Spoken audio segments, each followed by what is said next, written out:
कहावत है कि भगवान के घर में देर है अंधेर नहीं, लेकिन जब भगवान के ही घर में राम लला के ही दरबार में हेरा फेरी होने लगे तो आस्था रखने वाले करोड़ों दिलों का टूटना लाजमी है। जी हाँ, अयोध्या से इस वक्त की सबसे सनसनीखेज, सबसे बड़ी और हैरान कर देने वाली खबर आ रही है। अयोध्या के भव्य राम मंदिर में राम लला के चरणों में चढ़ने वाले चढ़ावे और दान में एक बहुत बड़ी चोरी का भांडाफोड़ हुआ है। और इस महाविवाद की आंच इतनी तेज है कि राम मंदिर ट्रस्ट के सबसे शक्तिशाली चेहरे यानी महासचिव चंपत राय को अपने पद से इस्तीफा देना पड़ा।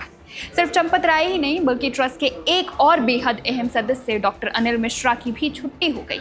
चंपत राय के ड्राइवर टीनू यादव समेत 8 लोगों को पुलिस ने गिरफ्तार कर लिया है। आज की स्पेशल रिपोर्ट में हम आपको बताएंगे इस महापाप की पूरी इनसाइड स्टोरी। कैसे शुरू हुआ यह खेल, एसआईटी की रिपोर्ट में क्या खुलासे हुए और अब आगे क्या होने वाला है। इस पूरी कहानी को समझने के लिए हमें थोड़ा पीछे चलना होगा। ये पूरा मामला कोई 1-2 दिन का नहीं है। इस खेल की शुरुआत और इसकी भनक सबसे पहले लगी 7 जून को। 7 जून को पहली बार ये बात सामने आई कि रामलला को देश विदेश से जो करोड़ों का चढ़ावा सोना, चांदी और नकदी मिल रही है, उसकी गिनती और रख रखाव में कुछ बहुत बड़ी गड़बड़ी चल रही है।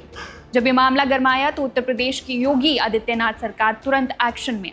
13 जून को सरकार ने इस पूरे मामले की जांच के लिए एक स्पेशल इन्वेस्टिगेशन टीम यानी कि एसआईटी का गठन कर दिया। एसआईटी ने करीब 10 दिनों तक अयोध्या में डेरा डाला, एक दस्तावेज खंगाले, दान की रसीदें देखी और सीसीटीवी फुटेज चेक किए। और फिर 23 जून को एसआईटी ने अपनी शुरुआती रिपोर्ट उत्तर प्रदेश के additional chief secretary Sanjay Prasad सौंप दी। हालांकि ये रिपोर्ट अभी पूरी तरह सार्वजनिक नहीं की गई है, लेकिन सूत्रों के मुताबिक इस रिपोर्ट में दान प्रक्रिया और चढ़ावे के मैनेजमेंट में ऐसी गंभीर खामियां और गड़बड़ियां पाई गई जिसने सरकार के होश उड़ा दिए। एसआईटी की रिपोर्ट आने के ठीक 2 दिन बाद यानी गुरुवार देर शाम को इस मामले में पहली बड़ी कानूनी कार्रवाई होती है। ट्रस्ट के ही एक सदस्य कृष्ण मोहन की शिकायत पर अयोध्या में पहली एफआईआर दर्ज की जाती है और इस एफआईआर के दर्ज होते ही पुलिस ने ताबड़तोड़ छापेमारी करके 8 आरोपियों को गिरफ्तार कर लिया। अब जरा इन नामों को ध्यान से सुनिए। इन गिरफ्तार लोगों में सबसे बड़ा नाम है रमाशंकर यादव उर्फ टीनू यादव का। ये टीनू यादव कोई साधारण व्यक्ति नहीं है। ये ट्रस्ट के महासचिव चंपत राय का एक बेहद करीबी और उनका ड्राइवर है। टीनू यादव के अलावा जिन 7 और लोगों को गिरफ्तार किया गया है उनके नाम है सुभाष श्रीवास्तव, अनुकल्प मिश्रा, लवकुश मिश्रा, करुणेश पांडे, मनीष यादव, अविनाश शुक्ला और रमाशंकर मिश्र। अयोध्या के एसएसपी गौरव ग्रोवर के मुताबिक ये सभी आरोपी इस वक्त पुलिस की हिरासत में हैं। उनसे कड़ी पूछताछ चल रही है और पुलिस इन्हें रिमांड पर लेने के लिए फैजाबाद की सीजीएम कोर्ट में पेश करने जा रही है। लेकिन कहानी यही खत्म नहीं होती। जैसे ही चंपत राय के ड्राइवर का नाम इस चोरी में आया, भूचाल मच गया। सूत्रों के हवाले से खबर है कि विश्व हिंदू परिषद ने चंपत राय और अनिल मिश्रा को तुरंत पद छोड़ने की सलाह दी, जिसके बाद चंपत राय और डॉक्टर अनिल मिश्रा ने ट्रस्ट को अपना इस्तीफा सौंप दिया। मैं इस दिशा में संतुष्ट हूँ। मुझे संतोष है कि ये आरोप लगने के बाद में तुरंत एसआईटी की मांग की गई।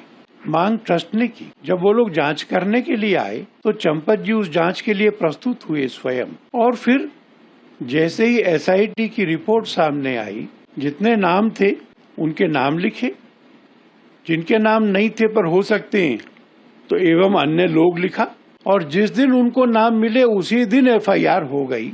मैं इससे संतुष्ट हूँ।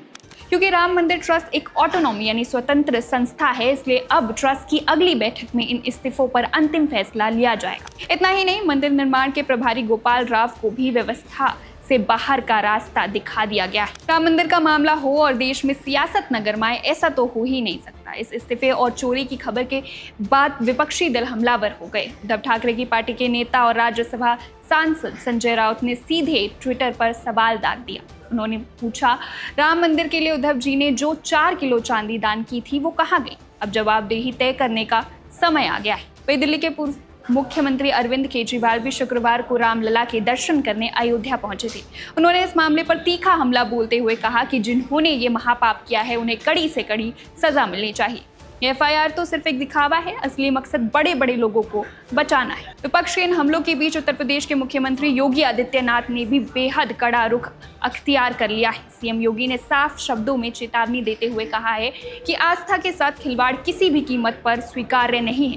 पुष्ट प्रमाण नहीं है तो आरोप प्रत्यारोप बंद करो, और प्रमाण है तो एसआईटी को सबूत सहित प्रमाण प्रस्तुत करो।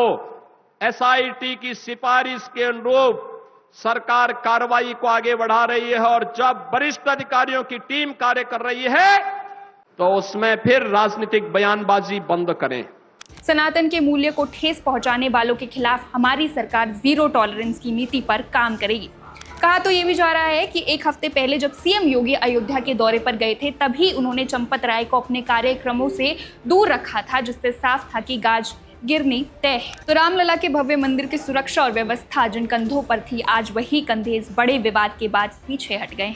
चंपत राय और अनिल मिश्रा का इस्तीफा तो हो गया, 8 लोग जेल की सलाखों के पीछे भी पहुंच गए, लेकिन सवाल अभी भी कई क्या ये चोरी सिर्फ इन 8 लोगों तक सीमित थी या फिर इस पूरे खेल के पीछे कुछ और बड़े चेहरे हैं जो पर्दे के पीछे छिपे हैं? क्या एसआईटी की पूरी रिपोर्ट सामने आने के बाद कुछ और बड़े इस्तीफे होंगे? और सबसे बड़ा सवाल, करोड़ों भक्तों ने जो अपनी गाढ़ी कमाई का एक एक रुपया रामलला के चरणों में सौंपा, उसकी पाई पाई का हिसाब कौन देगा? इस महाविवाद से जुड़ी हर एक इनसाइड स्टोरी, हर एक अपडेट हम आप तक सबसे पहले पहुंचाते रहेंगे। आप देखते रहिए one India Hindi. Subscribe to One India and never miss an update. Download the One India app now.